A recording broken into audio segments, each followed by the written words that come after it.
안녕하십니까. 요즘 대한민국 소식 들으면 어깨가 절로 으쓱해지는 일들이 참 많습니다. 그렇죠. 네, 정말 그렇습니다. 세계 무대에서 우리나라 위상이 눈에 띄게 달라졌어요. 특히 여러 분야 중에서도 국방 분야, 이 방위 산업의 성장은 정말 대단합니다. 맞습니다.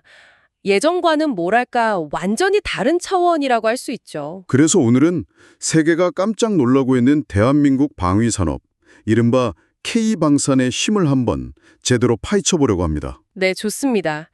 그 저력이 어디서 나오는지 함께 이야기 나눠보시죠. 듣고 나시면 아마 다들 가슴이 웅장해지실 겁니다. 자, 그럼 시작해 볼까요? 과거를 생각해보면요. 세계는 한국을 주로 미국의 동맹국 정도로 봤습니다. 아니면 이제 북한과 대치하는 최전방 국가, 그런 이미지였죠. 네. 반도체나 케이팝 이런 문화 쪽은 인정했지만 솔직히 독자적인 국방력에 대해서는 글쎄요. 크게 주목하지 않았던 게 사실입니다. 맞아요. 미국의 지원 없이는 안 된다. 이런 평가도 있었고요. 그랬었죠. 그런데 이런 판도를 바꾼 결정적인 계기가 있었습니다. 아, 그게 바로 K9 자주포군요. 네, 맞습니다. K9 자주포. 이게 포탄을 스스로 장전해서 아주 빠르게 발사할 수 있는 그런 이동식 화포인데요. 네네. 특히 러시아 우크라이나 전쟁 이후에 안보 불안감이 커진 국가들 있잖아요. 폴란드 같은 나라들이요. 그렇죠. 폴란드를 시작으로 노르웨이, 핀란드, 에스토니아 이런 나라들이 앞다퉈서 K9을 사갔습니다. 성능도 성능이지만 다른 이유도 있었다면서요? 물론 성능의 기본이죠. 근데 그것만이 아니었어요. 다른 경쟁국들보다 훨씬 빨리 원하는 만큼 만들어줄 수 있다는 거. 이게 엄청난 강점이었고요. 아, 빠른 납기 능력. 네. 그리고 이미 여러 나라에서 쓰고 있었기 때문에 그 신뢰성도 검증이 된 상태였죠. 터키나 인도 같은 곳에서요. 네이토 표준과도 호환되고요. 그것도 아주 중요한 구매 요인이었죠. 땅에서만 자란 게 아니죠. 이제 하늘에서도 정말 깜짝 놀랄 만한 일이 벌어졌습니다. 아, 드디어 나왔네요. KF-21 보라매. 네, 한국형 전투기. 사실 전투기 핵심 기술 개발은 정말 어렵다고들 하잖아요. 맞습니다. KF-21은 한국 방산기술의 어떤 집약체라고 할 수 있습니다. 특히 주목해야 할 부분이 있는데요. 어떤 건가요? 그 전투기의 눈이라고 할 수 있는 ASA 레이더, 그리고 적외선으로 탐지하고 추적하는 ISRT, 이런 핵심 장비들을 우리 기술로 만들었다는 겁니다. ASA 레이더. 그거 미국 같은 정말 몇몇 나라만 갖고 있던 기술 아닌가요? 정확합니다. 그 최첨단 기술을 우리가 해낸 거죠. 이건 단순히 부품 하나 만든 게 아니라 완전한 기술 자립으로 나아간다는 의지를 보여준 상징적인 사건이에요. 와, 정말 대단하네요. 근데 처음부터 막 최고 사양으로 만든 건 아니라고 들었어요. 네, 그것도 아주 영리한 전략이었어요. 단계적으로 성능을 계속 발전시켜 나가는 방식인데요. 아, 단계적으로요? 네, 덕분에 개발 기간이나 비용을 확 줄일 수 있었고 또 앞으로 더 좋아질 가능성까지 열어둔 거죠. 최종 목표는 부품의 80% 이상을 국산화하는 겁니다. 엔진은 그럼 어떻게? 엔진도 중요하죠. 미국 지휘사와 협력했지만 그냥 가져다 쓴 게 아니라 한국의 요구사항을 반영해서 맞춤형으로 개발했다는 점이 중요합니다. 그렇군요. 자, 그럼 이제 지상전의 왕자, 전차 이야기를 안 할 수가 없죠? K2 흑표 전차. 이것도 세계 최고 수준이라는 평가가 많습니다. K2 흑표. 네, 이 전차는 처음 기획 단계부터 한국 지형을 염두에 두고 만들었어요. 산이 많고 길이 험하잖아요. 그렇죠. 우리나라 지형이 좀 까다롭죠. 그래서 탑재된 기술 중에 아주 독특한 게 있습니다. 능동형 현수장치라고 하는데요. 능동형 현수장치요? 그게 뭔가요? 각 바퀴의 높낮이를 막 자유자재로 조절할 수 있는 거예요. 그래서 차체가 기울어져도 포시는 수평을 유지하면서 정확하게 쏠 수 있고 또 험한 길도 안정적으로 달릴 수 있죠. 와, 진짜 영화에서나 보던 그런... 네. 근데 이게 원래 우리 지형 극복하려고 만든 건데 오히려 세계 시장에서 엄청난 강점이 된 거죠. 아하, 그렇군요. 여기에다가 1500마력짜리 강력한 국산 엔진하고 변속기, 즉 파워팩, 그리고 포탄을 자동으로 장전해주는 장치. 또 하나는? 또 있습니까? 네. 적 전차의 약점이 보통 윗부분이거든요. 거기를 직접 공격하는 KS 스템이라는 스마트 포탄도 운영할 수 있습니다. 정말 빈틈이 없어 보이는데요. 성능만 좋은 게 아니라면서요? 맞습니다. K2의 또 다른 성공 비결은 바로 맞춤형 생산과 신속한 납기입니다. 고객 맞춤형. 네, 폴란드에 수출할 때도 K2PL이라고 해서 폴란드 요구에 맞춰서 사양을 일부 변경해줬거든요. 이렇게 고객이 원하는 대로 만들어주고 또 약속한 날짜에 정확하게 납품하는 능력. 이게 기존의 방산 강국들도 쉽게 따라하기 힘든 우리만의 강점입니다. 네, 오늘 이렇게 쭉 이야기를 나눠보니까 정말 가슴속에서 뭔가 뜨거운 곳이 올라오는 느낌입니다. 대한민국이 이제 세계 방산 시장에서 이렇게 당당한 주역이 되었다는 게 정말 자랑스럽습니다. 네, 우리 기술력과 또 위기 속에서 더 강해지는 우리 국민 특유의 그 저력이 만들어낸 정말 값진 결과라고 생각합니다. 앞으로가 더 기대되지 않습니까? 정말 그렇습니다. 오늘 저희 이야기가 여러분께도 작은 울림과 함께 자부심을 드렸기를 진심으로 바랍니다. 네. 혹시 내용이 유익하고 흥미로우셨다면요. 구독과 좋아요, 그리고 따뜻한 댓글로 저에게 힘을 좀 실어주시면 감사하겠습니다. 네, 여러분의 응원이 저희가 더 좋은 이야기를 만드는데 정말 큰 힘이 됩니다. 그럼 지금부터 이와 관련된 또 다른 놀라운 이야기를 직접 들어보시겠습니다. 안녕하세요. 저는 존 해밀턴입니다. 미국 국방부에서 12년째 세계 각국의 군사력을 분석하는 일을 하고 있어요. 매일 아침 출근해서 컴퓨터를 켜면 중국이 어떤 새로운 무기를 만들고 있는지, 러시아는 또 무슨 위협적인 계획을 세우고 있는지 확인하는 게 제 일상이었습니다. 솔직히 말씀드리면 몇 년 전까지만 해도 한국은 제 관심 밖이었어요. 물론 동맹국이라는 건 알고 있었지만 저희가 주로 신경 쓰는 나라는 아니었거든요. 한국 하면 떠오르는 건 K-팝, 삼성 휴대폰, 그리고 맛있는 한식 정도였어요. 군사적으로는 북한 때문에 우리 미군이 지켜주고 있는 나라 정도로 생각하고 있었죠. 제 상사들도 마찬가지였어요. 회의할 때 나오는 얘기는 항상 중국과 러시아였고, 한국은 그냥 주한미군 몇 명 주둔하고 있고 북한 견제하고 있다 정도의 언급만 있을 뿐이었어요. 심지어 동료들은 한국을 아직도 우리가 보호해줘야 하는 나라라고 생각하고 있었습니다. 그런데 2023년 7월 어느 날 제 인생을 완전히 뒤바꾸는 뉴스를 보게 되었어요. 한국이 KF-21이라는 전투기를 하늘에 띄웠다는 소식이었습니다. 처음 봤을 때는 한국이 전투기를 만든다고? 설마 제대로 된 전투기겠어? 라고 생각했어요. 그런데 영상을 보는 순간 입이 떡 벌어졌습니다. 하늘을 나는 KF-21의 모습은 정말 아름다웠어요. 미국의 F-35나 F-22처럼 날렵하고 세련된 모습이었거든요. 더 놀라운 건 이 전투기가 한국이 순수하게 독자 기술로 만들어낸 작품이라는 사실이었어요. 미국이나 유럽의 도움 없이 말이에요. 이게 정말 가능한 일인가? 저는 급하게 KF-21에 대한 자료를 찾아보기 시작했어요. 알면 알수록 더 놀라웠습니다. 이 전투기에는 한국이 자체 개발한 최첨단 레이더가 들어가 있었어요. 그것도 여러 개의 목표물을 동시에 추적하고 공격할 수 있는 정말 똑똑한 레이더였죠. 이런 기술은 지금까지 미국, 영국, 프랑스 같은 몇 개 나라만 가지고 있었거든요. 더욱 충격적인 건 개발 속도였어요. 보통 전투기 하나 만드는데 20년 가까이 걸리는데 한국은 8년 만에 해낸 거예요. 미국의 F-35는 개발하는데 25년이 걸렸고 아직도 문제가 많아서 골머리를 앓고 있는데 말이죠. KF-21이 얼마나 대단한지 알려드릴게요. 이 전투기는 스텔스 기능까지 갖추고 있어서 적의 레이더에 잘 안 잡힌답니다. 마치 투명인간처럼 몰래 날아가서 적을 공격할 수 있는 거죠. 게다가 공중전도 할 수 있고 지상 공격도 할 수 있는 만능 전투기였어요. 제가 가장 놀란 건 한국의 계획이었어요. KF-21을 3단계로 나눠서 점점 더 좋게 만들어갈 계획이었거든요. 1단계에서는 기본 기능을 갖추고 2단계에서는 더 강한 무기를 달고 3단계에서는 완전한 스텔스 전투기로 만드는 거였어요. 정말 치밀하고 현실적인 계획이더라고요. 인도네시아라는 나라도 한국과 함께 이 전투기를 만들고 있었어요. 개발비를 같이 내고 나중에 전투기도 같이 나눠 가지는 거였죠. 한국이 혼자서 다 하는 게 아니라 다른 나라와 손잡고 똑똑하게 하고 있었던 거예요. 그런데 진짜 소름 돋는 건 따로 있었어요.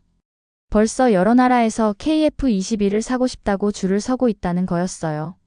말레이시아, 필리핀, 태국 같은 동남아시아 나라들은 물론이고 심지어 폴란드 같은 유럽 나라도 관심을 보이고 있었어요. 왜 이렇게 인기가 많은지 이유를 알아보니 명확했어요. 미국의 F-35는 너무 비싸서 한 대에 1,000억 원이 넘게 들어요. 그런데 KF-21은 절반 가격에 비슷한 성능을 낼 수 있었거든요. 게다가 미국 전투기는 주문해도 언제 받을지 확실하지 않은데 한국 것은 빨리 받을 수 있었어요. 이런 소식을 접하면서 K9 자주포 이야기도 들려왔어요. 폴란드가 한국산 K9 자주포를 엄청나게 많이 주문했다는 뉴스였죠. 18조 원이 넘는 어마어마한 계약이었어요. 한국이 무기까지 이렇게 잘 만드는 나라였나 싶어서 더 놀랐습니다. K9 자주포도 정말 대단한 무기더라고요. 54km까지 포탄을 날릴 수 있고 1분에 8발까지 쏠 수 있었어요. 서울에서 수원까지가 30km 정도니까 그보다 훨씬 더 멀리 정확하게 공격할 수 있는 거죠. 이미 터키에서 실전에 써봤는데 성능이 아주 뛰어났다고 해요. 제가 이런 자료들을 정리해서 상사에게 보고했을 때 반응이 정말 재미있었어요. 처음에는 믿지 않더라고요. 한국이 정말 이런 무기들을 만들 수 있어? 라면서 말이에요. 하지만 자료를 보고 나서는 표정이 완전히 바뀌었어요. 몇 달 후에는 한국이 저희 국방부의 최우선 관심 대상이 되어버렸어요. 중국, 러시아와 함께 매일 모니터링해야 하는 나라가 된 거죠. 다만 중국, 러시아와는 다른 이유로요. 중국과 러시아는 위협 때문에 감시하는 거지만 한국은 이 나라가 도대체 어디까지 갈까? 하는 호기심과 경쟁심 때문이었어요. 제 책상 위에는 이제 한국 관련 자료가 가장 많아요. KF-21 전투기 분석 보고서, K9 자주포 수출 현황, K2 전차 성능 평가서. 이런 것들이 산더미처럼 쌓여 있어요. 몇 년 전만 해도 상상할 수 없었던 일이죠. 동료들의 반응도 완전히 바뀌었어요. 예전에는 한국? K-팝 나라? 라고 했는데 이제는 KF-21 다음 버전은 언제 나와? 한국이 다음에는 뭘 만들까? 이런 얘기를 해요. 한국이 우리에게 정말 인상적인 나라가 되어버린 거죠. 가장 놀라운 건 한국의 속도예요. 다른 나라들은 하나 만드는데 10년, 20년 걸리는데 한국은 몇 년 만에 뚝딱 만들어내더라고요. 그것도 성능은 세계 최고 수준으로 말이에요. 정말 무서운 나라라는 생각이 들었어요. 이제 저는 매일 아침 한국 뉴스부터 확인해요. 오늘은 또 뭔 놀라운 소식이 있을까? 하면서 말이에요. 한국이 제 일상의 가장 흥미진진한 부분이 되어버렸습니다. KF-21 보라매에 대해 더 자세히 알아보면서 저는 정말 깜짝 놀랐어요. 이 전투기가 단순히 한국도 전투기를 만들어봤다 수준이 아니라 세계 최고 수준의 기술력을 보여주는 걸작이었거든요. 가장 먼저 저를 놀라게 한 건 KF-21의 외모였어요. 정말 멋있더라고요. 마치 미래에서 온 전투기 같았어요. 날렵하고 세련된 모습이 미국의 F-22나 F-35 못지않았거든요.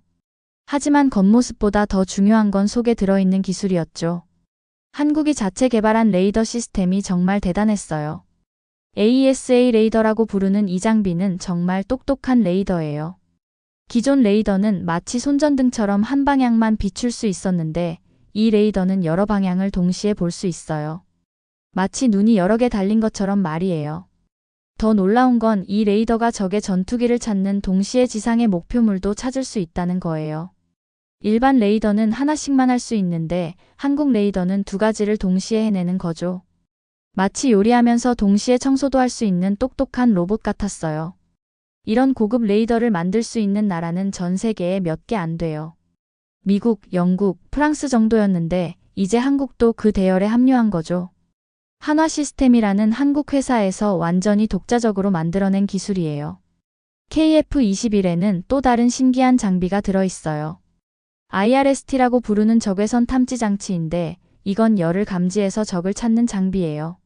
사람 몸에서 열이 나는 것처럼 전투기 엔진에서도 열이 나거든요. 이 장비는 그 열을 감지해서 멀리 있는 적 전투기도 찾아낼 수 있어요. 이 장비의 가장 큰 장점은 들키지 않는다는 거예요. 일반 레이더는 전파를 쏴서 찾는 방식이라 적에게 들킬 수 있는데 이건 그냥 보기만 하는 거라 들킬 위험이 없어요. 마치 망원경으로 멀리 보는 것과 같은 원리죠. 한국이 KF-21을 만드는 방식도 정말 똑똑했어요. 다른 나라들은 보통 한 번에 완벽한 전투기를 만들려고 해서 시간도 오래 걸리고 돈도 엄청 들어가는데 한국은 3단계로 나눠서 점진적으로 발전시키는 방법을 택했어요. 1단계에서는 기본적인 전투기 기능을 갖춘 거죠. 적 전투기와 싸울 수도 있고 지상을 공격할 수도 있는 기본 기능 말이에요. 2단계에서는 무기를 몸속에 숨길 수 있는 기능을 추가하고 3단계에서는 완전한 스텔스 전투기로 업그레이드하는 계획이었어요. 이런 방식의 가장 큰 장점은 빨리 완성할 수 있다는 거예요. 미국의 F-35는 완벽하게 만들려다가 25년이나 걸렸고 아직도 문제가 많아서 골치를 썩고 있거든요. 한국은 일단 기본기부터 확실히 하고 나중에 조금씩 좋게 만들어가는 현실적인 방법을 택한 거죠. KF-21의 엔진도 흥미로운 이야기가 있어요. 완전히 한국이 만든 건 아니지만 미국 지휘 회사의 엔진을 한국 실정에 맞게 개조한 특별 버전을 쓰고 있어요. 마치 외국 자동차를 한국 도로 사정에 맞게 튜닝하는 것과 비슷하죠. 한화에어로스페이스라는 한국 회사가 이 엔진 개조 작업을 담당했는데 단순히 그대로 가져다 쓰는 게 아니라 한국만의 특별한 요구사항을 반영해서 수정한 거예요. 이런 과정을 통해 한국은 엔진 기술도 차근차근 배워가고 있었어요. KF-21을 만드는 공장 이야기도 정말 인상적이었어요. 경남 사천에 있는 한국항공우주산업 공장에서는 1년에 20대가 넘는 KF-21을 만들 수 있어요. 이건 시제품 몇 대 만드는 수준이 아니라 진짜 대량 생산이 가능한 규모예요. 더 놀라운 건 이 공장이 수출까지 염두에 두고 설계되었다는 점이에요. 한국 공군용뿐만 아니라 다른 나라에 팔 것까지 생각해서 만든 거죠. 정말 야심찬 계획이었어요. 실제로 벌써 여러 나라에서 KF-21에 관심을 보이고 있어요. 인도네시아는 이미 공동개발 파트너로 참여해서 48대를 사기로 확정했고 말레이시아, 필리핀, 태국도 도입을 검토하고 있어요. 심지어 유럽의 폴란드나 체코 같은 나라들도 관심을 보이고 있다니까요. 이렇게 인기가 많은 이유는 간단해요. 성능은 좋은데 가격은 합리적이거든요. 미국의 F-35는 한 대에 1,000억 원이 넘게 들어가는데 KF-21은 그 절반 정도 가격으로 비슷한 성능을 낼 수 있어요. 게다가 주문하면 빨리 받을 수 있고요. 한국이 KF-21을 만들면서 가장 신경 쓴 부분이 바로 국산화율이었어요. 가능한 한 많은 부품을 한국에서 직접 만들겠다는 목표였죠. 1차 생산분에서는 65%를 한국산으로 하고 최종적으로는 80% 이상을 한국산으로 만들 계획이에요. 이게 왜 중요한지 설명해 드릴게요. 만약 핵심 부품을 외국에서 가져온다면 그 나라와 사이가 나빠졌을 때 부품 공급이 중단될 수 있거든요. 하지만 대부분을 자체 생산하면 그런 걱정이 없어져요. 완전한 독립성을 확보하는 거죠. 한국항공우주산업을 중심으로 한화시스템, LIG넥스원, 대한항공 같은 여러 회사들이 힘을 합쳐서 KF-21을 만들고 있어요. 각 회사마다 자기가 잘하는 분야를 맡아서 최고의 제품을 만들어내는 거죠. 마치 훌륭한 오케스트라처럼 조화롭게 협력하고 있었어요. 제가 이 모든 정보를 정리해서 상사에게 보고했을 때 그의 첫 반응은 믿을 수 없다는 거였어요. 한국이 정말 이런 수준의 전투기를 독자 개발할 수 있냐는 거였죠. 하지만 증거 자료들을 보고 나서는 말을 잃었어요. 이제 저희 부서에서는 KF-21을 F-35의 강력한 경쟁자로 보고 있어요. 아니, 어떤 면에서는 더 나은 선택일 수도 있다고 생각해요. 특히 예산이 부족한 나라들에게는 KF-21이 훨씬 매력적인 옵션이거든요. KF-21 못지않게 세계를 놀라게 한 건 한국의 땅에서 싸우는 무기들이었어요. 특히 K9 자주포와 K2 전차가 유럽에서 일으킨 센세이션은 정말 대단했습니다. 2022년 러시아가 우크라이나를 침공한 후 유럽 전체가 발칵 뒤집혔어요. 갑자기 전쟁이 유럽 한복판에서 터진 거죠. 70년 넘게 평화롭게 살던 유럽 사람들이 우리도 무기가 필요하다며 난리가 났어요. 그런데 문제가 생겼습니다. 독일 무기는 받으려면 2년을 기다려야 하고 미국 무기는 너무 비쌌거든요. 바로 그때 등장한 게 한국이었어요. 폴란드가 가장 먼저 한국에 손을 내밀었죠. K9 자주포 48대, K2 전차 180대, 그리고 FA-50 전투기 48대를 6개월 안에 줄 수 있느냐고 물어봤어요. 다른 나라들은 불가능하다고 했는데 한국만 할 수 있다고 답했어요. 계약 규모만 봐도 입이 떡 벌어져요. 총 140억 달러, 우리나라 돈으로 18조 원이 넘는 어마어마한 금액이었거든요. 한국 역사상 최대 규모의 무기 수출 계약이었어요. 그것도 한 번의 말이에요. K9 자주포가 유럽에서 이렇게 인기를 끈 이유는 명확했어요. 일단 성능이 뛰어났습니다. 포탄을 54km까지 날릴 수 있었는데 이건 서울에서 천안까지 거리예요. 게다가 1분에 8발까지 연속으로 쏠 수 있었어요. 다른 나라 자주포들은 대부분 1분에 3, 4발 정도가 한계였는데 말이에요. 더 놀라운 건 정확도였어요. 50km 떨어진 목표물을 축구장 크기 안에 정확히 맞출 수 있었거든요. 이 정도면 정말 저격 수준의 정확도예요. 적이 숨어있는 건물만 골라서 공격할 수 있는 거죠. K9의 가장 큰 장점은 생존력이었어요. 포를 쏘고 나면 즉시 자리를 옮길 수 있었거든요. 기존의 자주포들은 포를 쏜 후에 포탄을 다시 장전하려면 병사들이 밖으로 나와야 했어요. 그러면 적의 공격에 노출되기 쉽죠. 하지만 K9는 모든 작업을 차량 안에서 할 수 있었어요. 터키에서 실전 테스트를 했을 때의 결과가 정말 인상적이었어요. 시리아 사막에서 몇 달 동안 혹독하게 사용했는데도 고장 한 번 나지 않았다고 해요. 섭씨 50도가 넘는 더위에서도 모래바람이 심하게 불어도 끄떡없이 작동했거든요. 폴란드가 K9를 선택한 특별한 이유도 있었어요. 폴란드는 러시아와 국경을 맞대고 있는 나라잖아요. 만약 러시아가 침공해 온다면 가장 먼저 공격받을 나라죠. 그래서 빠르고 정확한 자주포가 절실히 필요했어요. K9이 딱 그런 조건에 맞는 무기였던 거죠. K9의 또 다른 장점은 호환성이었어요. 세계 어느 나라에서 만든 155포탄이라도 다 쓸 수 있었거든요. 미국산, 독일산, 이스라엘산 포탄을 가리지 않고 모두 사용 가능했어요. 마치 USB처럼 어디에나 꽂을 수 있는 범용 무기였던 거죠. K 전차는 또 다른 차원의 혁신을 보여줬어요. 이 전차의 가장 특별한 기능은 몸을 앞뒤좌우로 기울일 수 있다는 거였어요. 마치 사람이 몸을 숙이거나 젖히는 것처럼 전차가 자세를 바꿀 수 있었거든요. 이 기능이 왜 혁명적인지 설명해 드릴게요. 보통 전차는 평평한 곳에서만 정확하게 쏠 수 있어요. 비탈길이나 울퉁불퉁한 곳에서는 명중률이 떨어지죠. 하지만 K2는 땅이 기울어져 있어도 몸을 조절해서 수평을 맞출 수 있었어요. 어디서든 정확하게 쏠 수 있는 거죠. 더 신기한 건 전차가 언덕 뒤에 숨어 있다가 몸만 기울여서 적을 공격하고 다시 숨을 수 있다는 거예요. 마치 토끼가 구멍에서 머리만 내밀었다가 들어가는 것처럼요. 적 입장에서는 갑자기 나타났다가 사라지는 전차를 상대하기 정말 어려워요. K2의 엔진 파워도 정말 대단했어요. 1500마력이라는 어마어마한 힘을 냈거든요. 일반 승용차가 보통 150마력 정도니까 자동차 10대를 합친 것보다 더 강력한 거예요. 그래서 50톤이 넘는 무거운 전차를 시속 70km로 달릴 수 있었어요. 연료 효율성도 뛰어났어요. 다른 나라 전차들보다 기름을 훨씬 적게 먹으면서도 더 멀리 갈 수 있었거든요. 전쟁에서는 연료 보급이 정말 중요한데 K2는 한 번 기름을 넣으면 오랫동안 작전을 수행할 수 있었어요. K2가 쓰는 포탄도 정말 똑똑했어요. KSTAM이라는 이름의 이 포탄은 적 전차 위로 날아가서 위에서 아래로 공격하는 방식이었어요. 왜 위에서 공격하는지 아세요? 전차의 앞면과 옆면은 두꺼운 장갑으로 보호되어 있지만 윗면은 상대적으로 약하거든요. 계란도 옆에서 치는 것보다 위에서 내려치는 게 쉽게 깨지는 것과 같은 원리예요. 이 포탄의 신기한 점은 스스로 목표를 찾아간다는 거예요. 일단 발사하고 나면 포탄이 알아서 적 전차를 찾아서 공격해요. 조종사가 따로 조작할 필요가 없어요. 정말 SF 영화에서나 볼 법한 기술이죠. 한국 무기들의 또 다른 강점은 맞춤 제작 서비스였어요. 폴란드가 주문한 K의 경우 폴란드 군대가 쓰는 무전기와 컴퓨터 시스템에 맞춰서 특별히 만들어줬어요.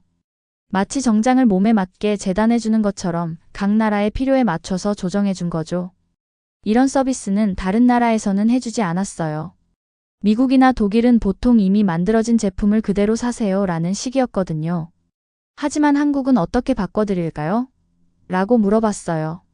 고객 중심의 사고방식이었죠. 생산 속도도 한국의 큰 장점이었어요. 독일이나 미국은 전차 생산을 거의 중단한 상태였는데 한국은 1년에 100대가 넘는 전차를 만들 수 있었어요. 창원에 있는 현대로템 공장이 풀가동되고 있었거든요. 러시아 위협 때문에 급하게 무기가 필요한 유럽 나라들에게는 이런 빠른 생산 능력이 생명줄이었어요. 2년 후에 줄게라는 말과 6개월 후에 줄게라는 말 중에서 어느 쪽을 선택하겠어요? 당연히 후자겠죠. 한국 지상무기들의 네트워크 기능도 정말 인상적이었어요.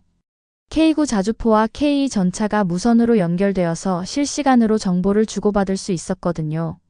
한 대의 전차가 적을 발견하면 즉시 다른 모든 무기들에게 알려주는 거예요.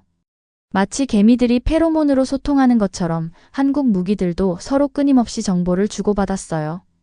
이렇게 되면 전체적인 작전 효율성이 엄청나게 높아져요. 혼자 싸우는 게 아니라 팀플레이를 하는 거죠. 정비와 지원 서비스도 한국의 경쟁력이었어요. 무기를 팔고 끝나는 게 아니라 고장 났을 때 수리해주고 병사들을 교육시켜주고 필요한 부품도 계속 공급해줬어요. 폴란드에는 아예 한국 기술자들이 상주하는 정비센터를 만들었어요. 이런 서비스는 정말 중요해요. 아무리 좋은 무기라도 고장나면 쓸모없는 고철덩어리가 되거든요. 하지만 한국은 평생 책임져 드립니다 라는 마음으로 지원해줬어요. 업그레이드 정책도 똑똑했어요. K9A1에서 K9A2로 그리고 앞으로 K9A3까지 계속 성능을 개선해 나갈 계획이었어요. 고객들은 한 번 사면 계속 더 좋은 성능을 기대할 수 있었죠. 마치 스마트폰 업데이트처럼요. 에스토니아, 핀란드, 노르웨이 같은 다른 유럽 나라들도 줄을 서기 시작했어요. 폴란드의 성공 사례를 보고 우리도 한국 무기를 사고 싶다고 나선 거죠. 한국은 하나의 계약으로 여러 개의 계약을 이끌어낸 셈이었어요. 노르웨이는 특별히 북극용 버전을 요청했어요. 영하 40도에서도 작동할 수 있는 특수 사양이었죠. 한국이 이런 까다로운 요구사항도 흔쾌히 받아들였어요. 고객이 원하는 건 다 만들어드리겠습니다 라는 자신감이었죠. 이렇게 해서 한국은 유럽 방산 시장에서 완전히 새로운 강자로 떠올랐어요. 기존의 미국, 독일, 프랑스 같은 전통 강국들과 어깨를 나란히 하게 된 거죠. 아니, 어떤 면에서는 더 나은 선택지가 되었어요. 한국 지상무기들의 성공은 단순히 좋은 성능 때문만이 아니었어요. 빠른 납기, 합리적인 가격, 맞춤형 서비스, 지속적인 지원까지 모든 면에서 고객이 원하는 걸 제공했기 때문이었어요. 이런 총체적 접근이 한국을 세계 방산업계의 게임 체인저로 만든 거였죠. 한국의 진짜 무서운 점은 개별 무기들이 뛰어나다는 게 아니라 모든 무기들이 하나의 거대한 시스템으로 연결되어 있다는 거였어요. 마치 사람의 몸에서 뇌, 심장, 손발이 모두 연결되어 조화롭게 움직이는 것처럼 한국의 모든 군사력이 하나로 통합되어 있었습니다. 제가 서울국제방산전시회에서 본 한국군의 시연은 정말 충격적이었어요. 바다에 있는 군함이 적 항공기를 발견하면 그 정보가 즉시 육지의 미사일 부대와 하늘의 전투기에 전달되었어요. 그리고 몇 초 만에 가장 효과적인 공격 방법이 자동으로 계산되어 각 부대에 명령이 내려졌죠. 이런 시스템을 만들기 위해서는 정말 많은 기술이 필요해요. 우선 하늘에서 모든 걸 내려다볼 수 있는 눈이 있어야 하죠. 한국은 자체 개발한 군사위성들을 우주에 띄워서 24시간 한반도를 감시하고 있었어요. 이 위성들은 30cm 크기의 물체까지 구별할 수 있을 정도로 정밀했어요. 한국의 위성기술 발전 속도는 정말 놀라웠어요. 1990년대에는 위성 하나 쏘는 것도 어려워했는데 이제는 정찰위성, 통신위성, 항법위성을 모두 자체 제작해서 운용하고 있었거든요. 특히 차세대 중형위성은 북한의 움직임을 실시간으로 파악할 수 있는 능력을 갖추고 있었어요. 위성에서 받은 정보를 분석하는 인공지능 시스템도 대단했어요. 한국의 국방과학연구소에서 개발한 이 시스템은 수만 장의 위성사진을 몇 분 만에 분석해서 이상한 점을 찾아낼 수 있었어요. 사람이라면 며칠 걸릴 일을 몇 분 만에 해내는 거죠. 더 놀라운 건 이 AI가 과거 데이터를 학습해서 미래를 예측할 수 있다는 점이었어요. 북한의 과거 행동 패턴을 분석해서 다음에는 이런 일이 일어날 가능성이 높다고 미리 알려주는 거예요. 마치 날씨를 예보하는 것처럼 군사 상황도 예측하는 거죠. 이런 AI 기술은 민간 기업들의 도움 없이는 불가능했을 거예요. 삼성, LG, 네이버, 카카오 같은 한국의 IT 대기업들이 가진 인공지능 기술과 빅데이터 처리 능력이 군사 분야에 응용된 거였어요. 민간과 군사 기술이 완벽하게 융합된 사례였죠. 한국의 미사일 기술도 정말 무서운 수준에 도달해 있었어요. 현무라는 이름의 미사일 시리즈는 거리에 따라 여러 종류가 있었는데 가장 멀리 나가는 건 1500km까지 날아갈 수 있었어요. 서울에서 베이징까지 거리가 950km니까 중국 수도까지도 충분히 닿는 거리였죠. 이 미사일들의 정확도는 정말 놀라웠어요. 1000km를 날아가서 10m 이내 오차로 목표물을 맞출 수 있었거든요. 축구 골대 크기 안에 정확히 떨어뜨릴 수 있는 정밀도였어요.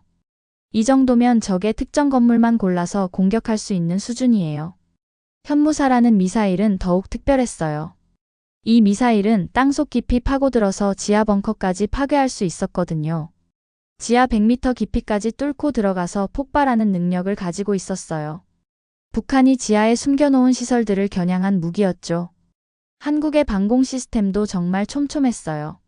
하늘을 여러 층으로 나누어서 각각 다른 미사일로 막는 방식이었어요. 낮은 곳은 천국 미사일로, 중간은 패트리어트로, 높은 곳은 개발 중인 LSAM으로 막는 거였죠. 한국의 첨단 무기들과 통합 시스템을 분석하면서 저는 점점 궁금해졌어요. 도대체 이런 놀라운 성과를 만들어낸 원동력이 무엇인지 말이에요. 그 답을 찾기 위해 저는 직접 한국을 방문하게 되었습니다. 서울국제방산전시회에 참석한 첫날, 저는 한국 방산업체 사람들과 만날 기회가 있었어요. 그런데 그들과 대화를 나누면서 느낀 건 이들에게는 단순한 사업적 동기를 넘어선 특별한 무언가가 있다는 거였어요. 한화시스템의 한 연구개발팀장이 제게 들려준 이야기가 특히 인상 깊었어요. 그의 할아버지는 일제강점기를 겪었고 아버지는 한국전쟁을 경험했다고 하더라고요. 어린 시절부터 집안 어른들로부터 들어온 이야기는 항상 같았다고 해요. 다시는 남의 나라에 의존해서는 안 된다는 것, 우리 손으로 우리를 지켜야 한다는 것이었죠. 이런 가족사는 그 사람만의 특별한 경험이 아니었어요. 한국의 거의 모든 가정에는 비슷한 아픔의 기억이 있었거든요. 외침과 분단, 그리고 가난 속에서도 굴복하지 않고 일어선 할아버지, 할머니들의 이야기가 자손들에게 고스란히 전해져 내려오고 있었어요. 대전에 있는 국방과학연구소를 방문했을 때도 비슷한 느낌을 받았어요. 연구원들의 사무실 곳곳에는 자주국방이라는 글귀가 걸려 있었고 젊은 연구원 한 명이 저에게 자신의 생각을 들려주었어요.